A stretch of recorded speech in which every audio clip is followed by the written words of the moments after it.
is a serial entrepreneur. He's been involved in 6, and this is amazing to me, 6 venture-backed companies, has raised over $200 million for those companies. And in his latest venture, this Eco, you say Eco, not Echo, right? Eco. Eco, okay. Eco ATM, the company that he most recently has been involved in, recently sold that company for $350 million. Okay, this is last summer. Yes. Tremendous entrepreneur, tremendous opportunity to learn about him and what he does. And I wanted to start off just sort of getting at the very beginning here.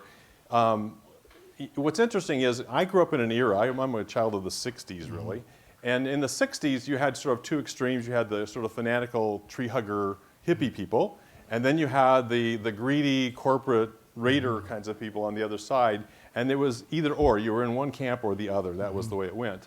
And so through business, all my business career and all my time in academia, I sort of viewed the world as that. Either you were giving up money, losing money to be environmentally friendly and do CSR, or you were destroying the environment to run your company and be profitable.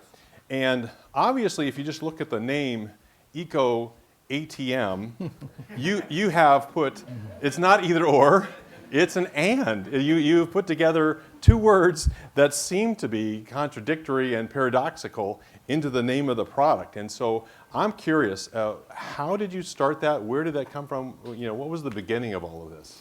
Yeah, I love that question. I'm glad you asked it. So this is one of my pet peeves. There's this notion that I don't think is true that really causes a lot of damage, which is that, you know, the environmentalists and the peaceniks and the capitalists sort of started separating on the playground in kindergarten and are separate. And I don't believe in that. And I think it's the overlap, where those circles overlap, where the magic actually happens. And I don't personally know any capitalists that want a dirty planet. And I don't know any environmentalists that are bad people. So there's sort of this, you know, suspicion on both sides, but the magic happens right in the middle. And I hadn't done, you know, I've done a lot of startups, but none of them were sort of focused environmental things. They were more microprocessors and wireless chips and Macintosh clones, things like that. And this one I did want to do, part of it was I was desperate to be out of the semiconductor business. It's a hard business as a startup because the numbers have gotten so big. But the other was I really wanted to do something on the environmental side. I sort of struck on this survey that Nokia had done in the summer of 2008. There was about 1 billion mobile phones shipped that year, and the survey basically was 13 countries, 6,500 households, and only 3% of people have ever reported recycling a mobile phone, much less reselling them.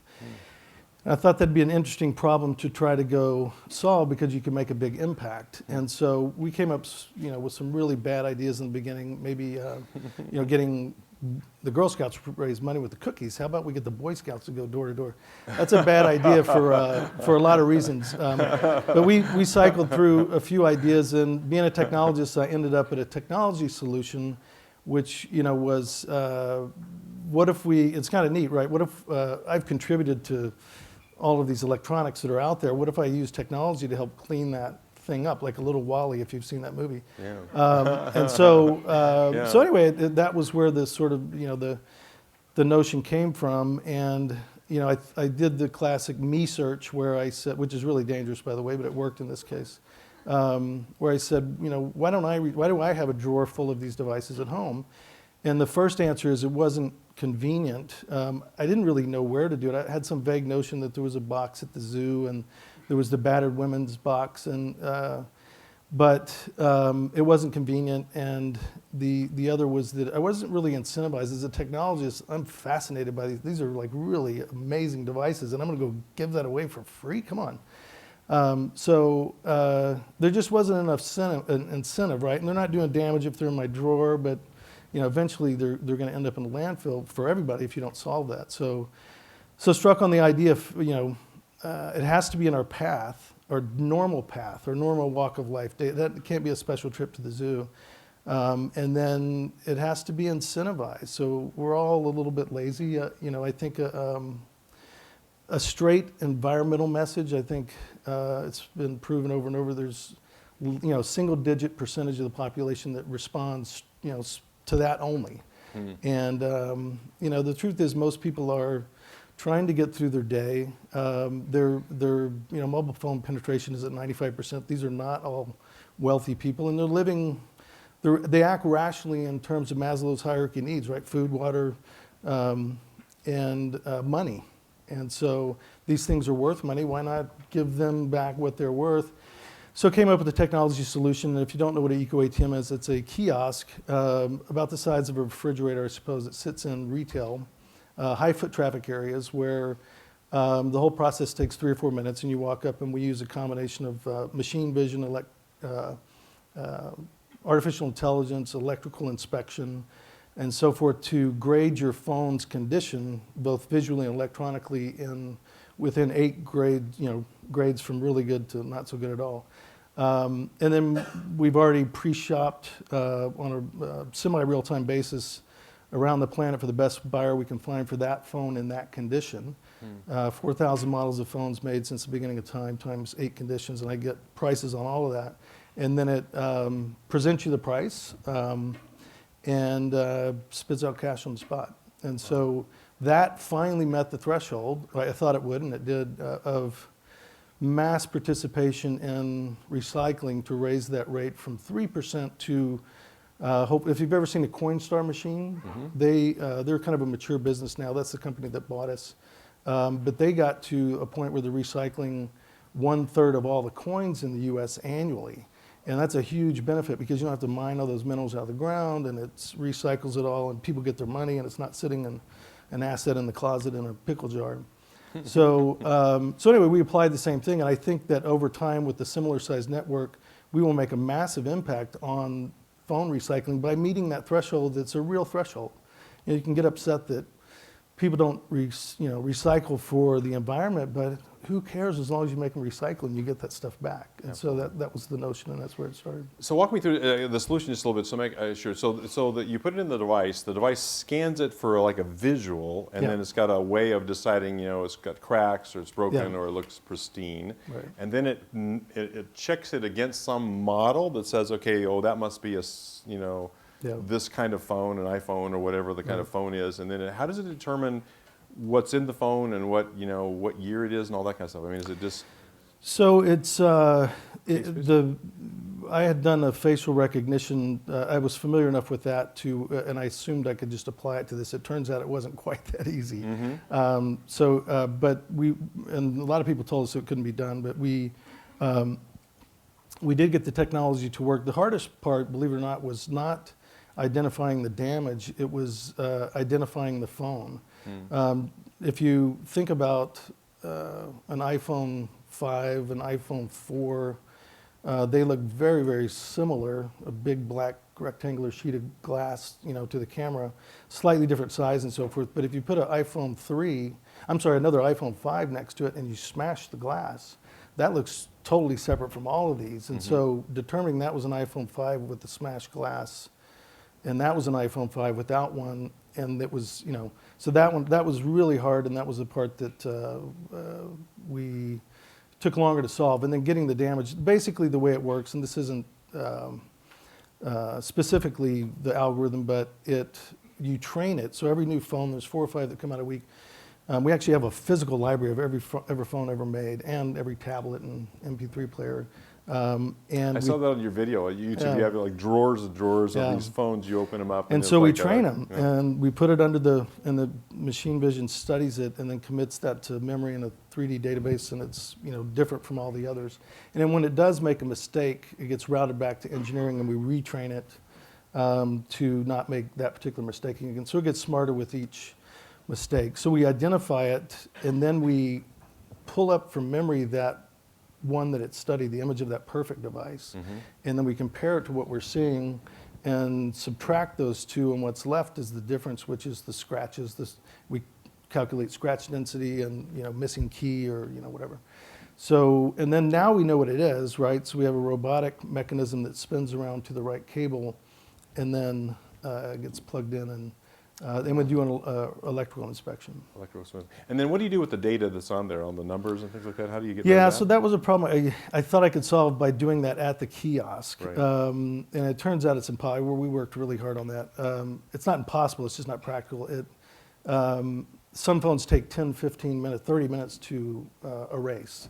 And you can't do that. I'll show some pictures in a minute of our kiosk. We have lines, and there's not we can't do that. So in the end, what I realized is that if you're going to plug your phone into my machine, you have to trust my brand anyway, because you could, if I'm erasing your phone, I could just as easily be collecting that data, right?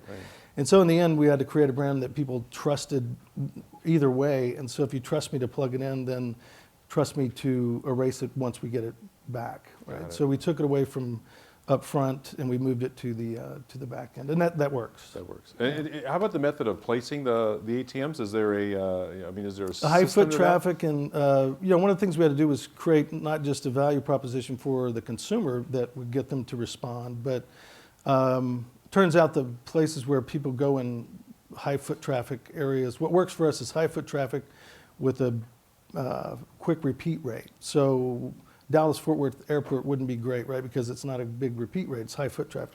But it turns out those are malls, grocery stores, and places like that. And so I needed a value proposition for those folks as well. And that is, we pay them rent and we create foot traffic with cash in their hand that they generally spend back in the store. So so it's kind of a neat business in the sense that it's a win-win-win for everybody, including EcoATM, but the consumer wins because they now have a mechanism to convert this, what will be toxic waste, 80% of the time today.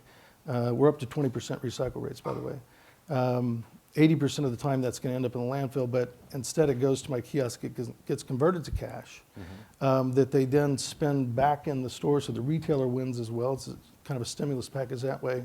And all that kind of comes from the ether in the sense that it's actually better than the ether, because this is sort of free money that it wasn't just ether, it was going to be toxic landfill. And so now it's not toxic landfill, which is bad for all of us. It is cash, and it gets spent back, and then somebody else gets that phone at a cheaper price, and they get to use that instead of building a new one. Got it. It turns out there's the landfill piece is not really that bad.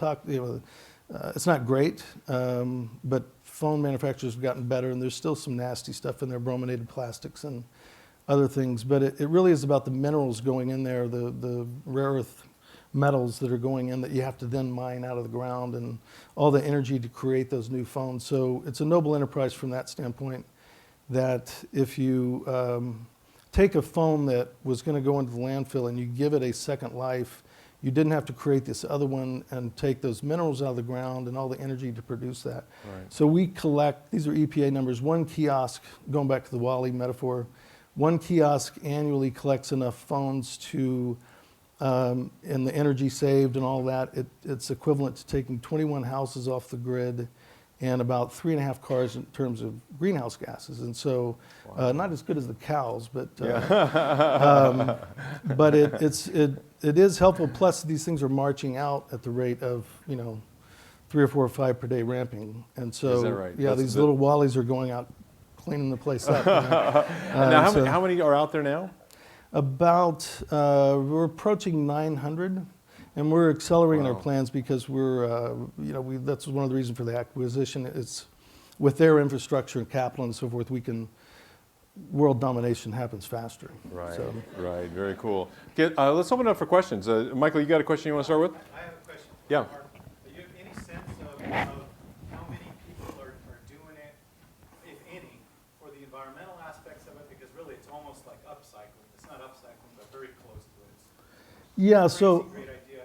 And how many people are just doing it for the cash? Is it 90-10, or do you know? Have any idea? It's hard to measure that exactly, because if you do, and I do a survey and ask people why they're there, and I actually did Survey Monkeys ahead of time, and so a little scientific, a little anecdotal, but almost nobody's there purely for the environment. It's a real important secondary message. They need to know that you're not throwing them in the river, But people show up because they want money. And so this lean startup thing, I've stood next to our kiosk for 1,000+ transactions and talked to those people to get a sense why. And every now and then you get somebody who comes and says they don't care about the money. They just want to talk about the environment. For the most part, they're interested in their money, but you need to ensure them that it's not about the. But the interesting thing, the surveys beforehand, it was 35% that said, I wouldn't care about the money. I would do it for the environment, and that just doesn't happen in real life. I think that's the big difference between what you were talking about, Larry, from the 70s, 60s, 70s, 80s, is that now we understand that you don't have to lead with that environmental message.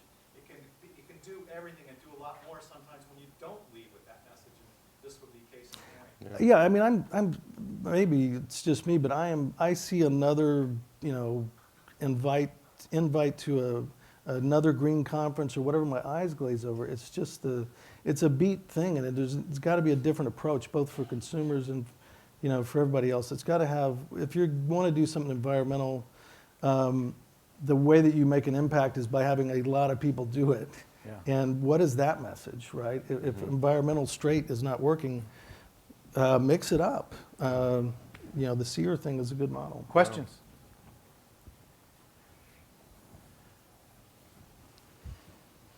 Mark, like the S in SEER is social responsibility. So an unintended consequence of this is you may create a very fast way to convert a stolen phone into cash. I'm just curious how you deal with that part.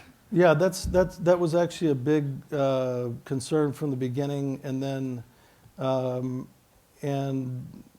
want to lower the threshold for honest people, but not lower it for the bad guys. And we've taken some stick for that in the press and with some politically motivated politicians who want to appear tough on crime. Nothing is further from the truth, and the truth ultimately matters, but sometimes in the short term it doesn't.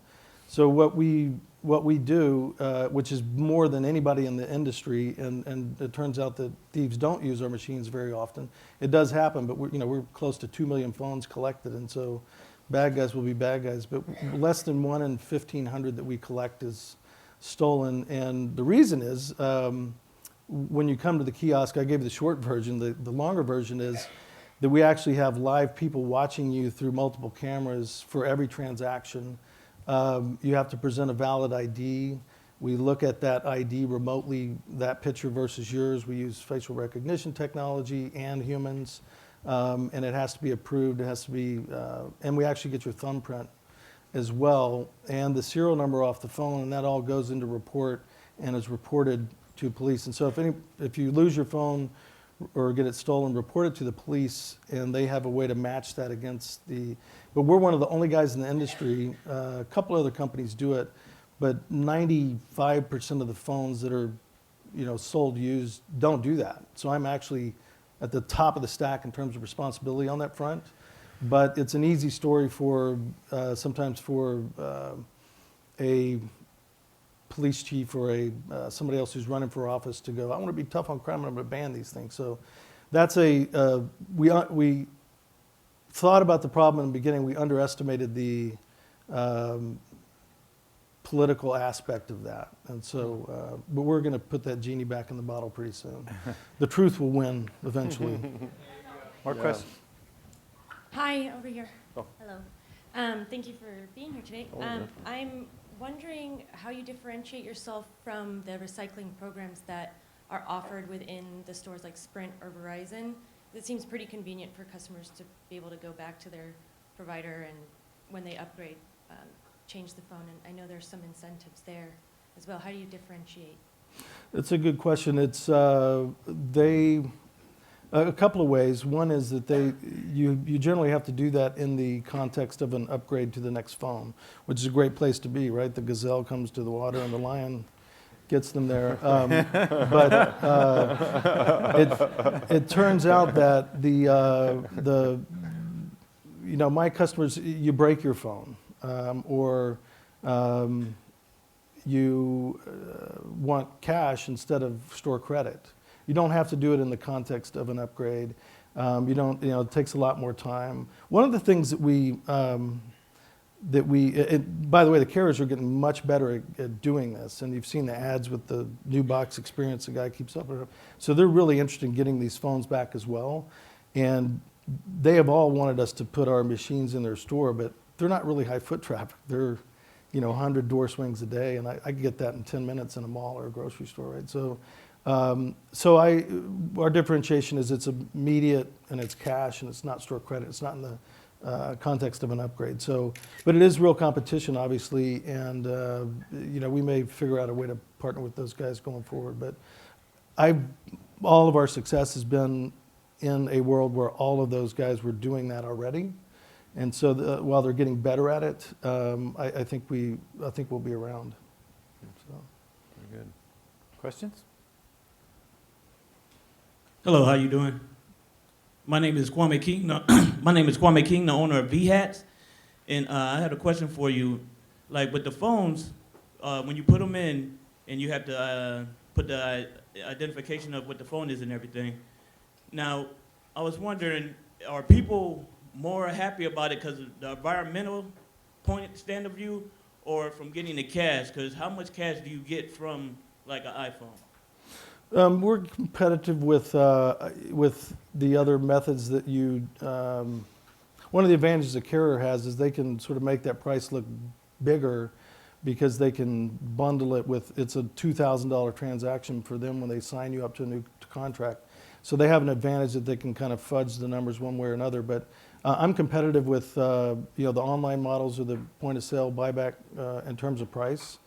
We all sell to the same market. On the other side of it, and we might have slightly different margins, but I'm competitive with those guys. But to your first point, the people are there for their money, and I don't care why they show up as long as they show up, and we take those phones, we keep them out of landfills, and put them back in the hands of people that want them. So that's where we focused. I got a question on the ATM part. Does that how big of a savings is that in terms of the getting the phones back and not having a person there? I mean, you do have people sort of watching, but is it a good savings for you to have it as an automated system like that versus? Yeah, it's not intuitive. It was really hard to get this thing funded. I pride myself on being pretty good at separating a VC from his money, and I've done that a lot in the past. And good for you. That's really good. I started this one, and I thought I'd just go do what I've done before, and this was a hard sell because none of those VCs. This is a weird thing, right? It's clean tech, but not really. It's a retail play, which is always risky, and most of the VCs don't focus on that. And it's technology, and it's kind of a weird mix. So I literally pitched 59 different VCs through the course of about 18 months, 2 years before we got ink on a check, real money from those guys. So it was, they didn't want to be the jackass that sat at lunch with the rest of their VC friends, 6 months from now going, you invested in that stupid thing, this, $50,000 machine that collects junk? That would never work. So it was a hard sell because it's capital intensive. It wasn't two guys in a laptop that's going to be Instagram next month. So it wasn't in vogue, right? So anyway, it was a hard sell, and it's not intuitive. Most of them, the objection was, why don't you just put up a website like Gazelle and have them all send it in? Well, it turns out that those models are, it's not intuitive. To me it was, but it wasn't to most of the venture capitalists. They have fixed costs on a Gazelle model. The customer acquisition cost is $35, $45 per customer, and then the phone acquisition cost of mailing the box each way, and they're $50, $60 into each customer and each phone before they get it. And that's a lot of advertising and so forth. So it's easy to set up the website and be worldwide overnight, but it's really hard to actually acquire the device. If you take one big CapEx spend and it sits there as a giant sign advertising itself, you don't have to market it in a high foot traffic area, and it's the product that people can respond to, weekly, daily. That's actually better spend. All my shipping is 400 phones at a time, and it's 10 cents a piece for the shipping, and the customer acquisition was the CapEx when I did it. So again, not intuitive, but I thought it was, and turns out I was right. Yeah, good for you. More questions? Yeah, go ahead. Chris? No, give him a I'm microphone. just curious what the process was from the time that you came up with this idea, from the time you came up with this idea to actually creating a machine. And as a technologist, you probably, maybe weren't intimidated by that, but it sounds like a big project to go like, wow, this sounds great. Now, how do I actually do it? Could you talk a little bit about what that was like and how long of a time frame it was? Yeah, as an entrepreneur, most of us are sort of overly optimistic, and I include myself in that. And sometimes you're wrong. This one, I assumed it could be done. We, put together the patents, and most of those assumptions were turned out to be correct. Maybe it's a little bit harder. So we built, applying the lean startup model we were talking about earlier. By the way, I love the lean startup movement, but in the books. But good entrepreneurs have been doing that stuff forever. What's neat about the books is it puts a language that's accessible and a vocabulary around it that's good, so it's healthy. But This will be on the quiz next week, those of you in my class.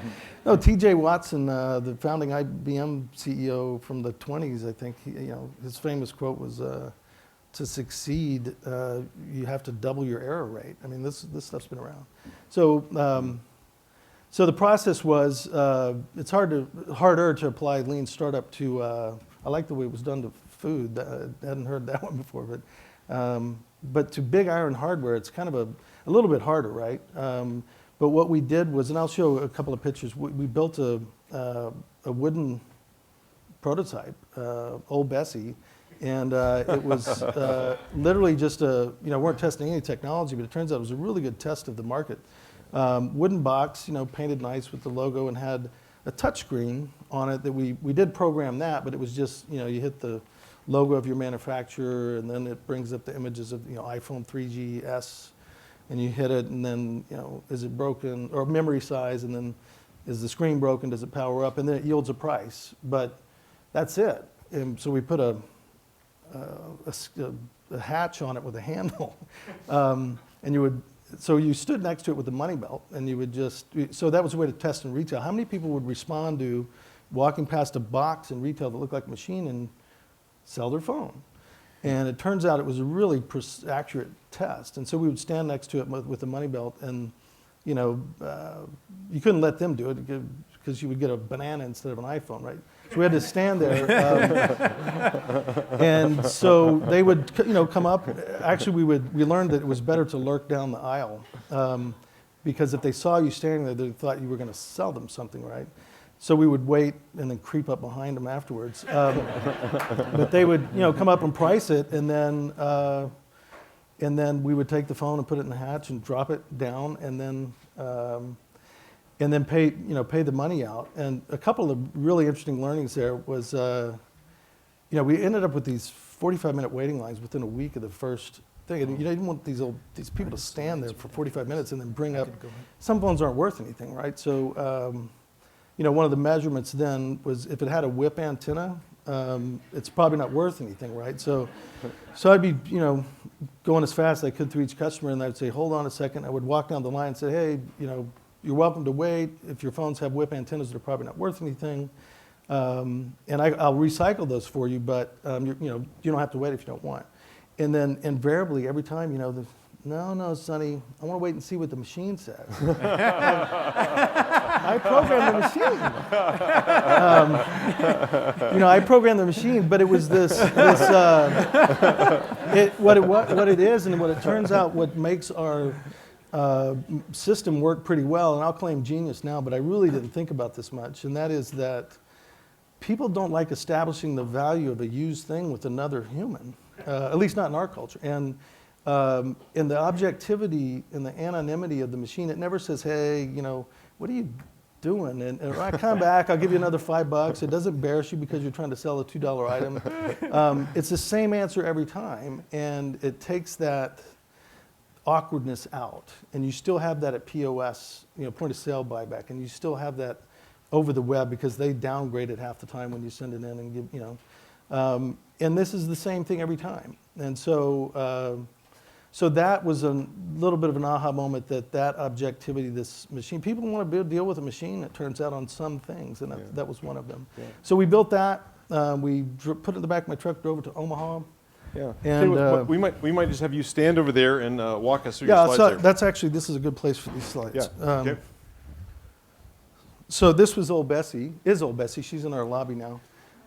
We started out paying in store credit and then went to cash. No advertising, no promotions. These were the first people to touch the machine within about 10 minutes of being there.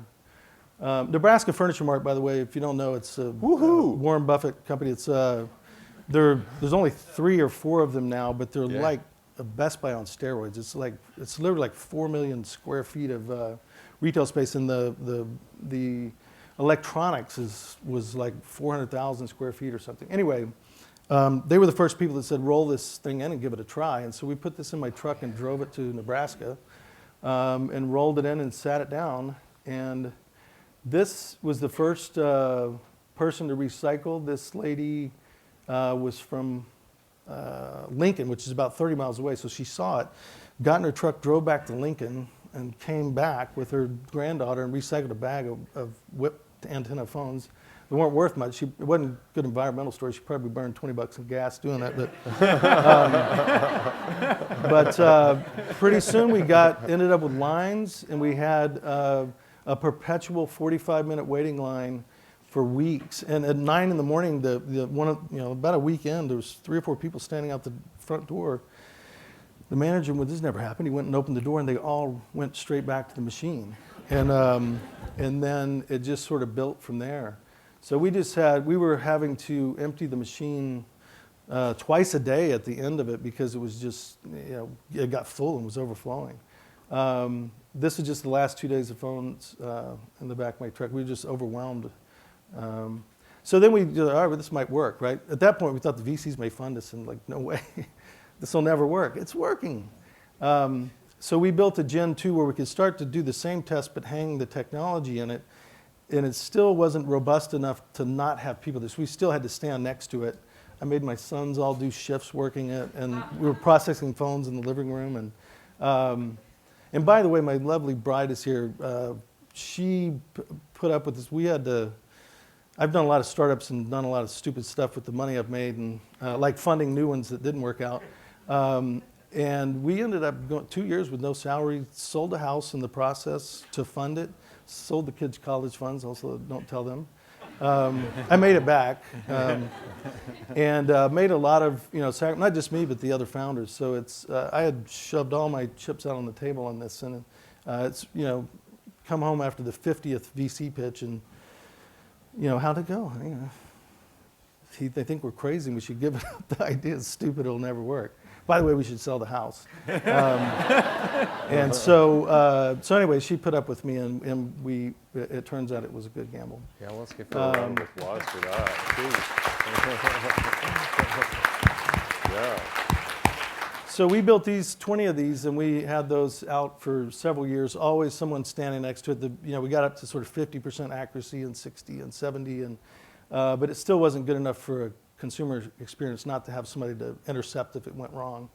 And then we finally built, we deployed those, again, the same thing, lines and, so forth. We're now at Walmart's, by the way. We got like 55 or so, I think, out at Walmart's, and we're building out. So that'll be a big expansion for us. And then we built the Gen 3, fully automated, no more people standing next to the kiosk. And those have been out for about 2 years now. And, we have the formula right now, and we're pumping them out faster. And these are the Wallies leaving the factory in Rancho Bernardo, all built here in the U.S. And about 900, and we've collected almost 2 million devices. And 60% of those, by the way, end up back in, find a second life as the device, or a third. We've actually seen one iPhone 3S, I think, come through 3 times. People have used it again. So they get third and fourth lives. And anyway,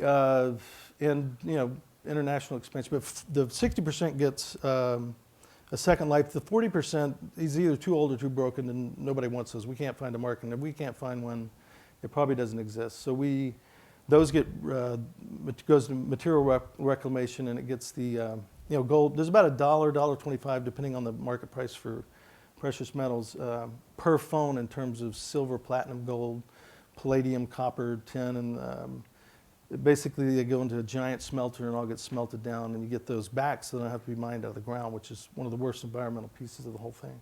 And the brominated plastics and the nasty stuff get quarantined. So that's some pictures on Eco. Yeah, I think we have time for maybe 2 or 3 more questions. So we got some questions over here. Go ahead. This gentleman. I was just curious. We'll come back this way if anybody over here has a question. Hang on just a second. We'll get this one first. Do you know if those security measures discourage legitimate owners from wanting to use the machines? I'm absolutely sure they do, but that's it's not an option. It's not an option. So absolutely, it does. But again, you have to find that balance between.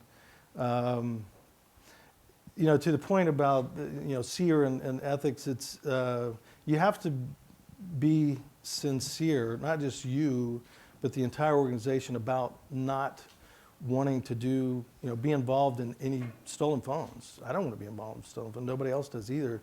But you can't just be, have policy, whatever. You have to be sincere about it because things change, and so it has to be cultural and proliferate as you grow, because you grow and all that has to go with it. And the thing about it, if you make a small ethical or environmental decision at home, like you're too lazy to recycle the bottle cap, or one can, you can't find the recycle bin, and you put a can in the trash instead because you're too lazy.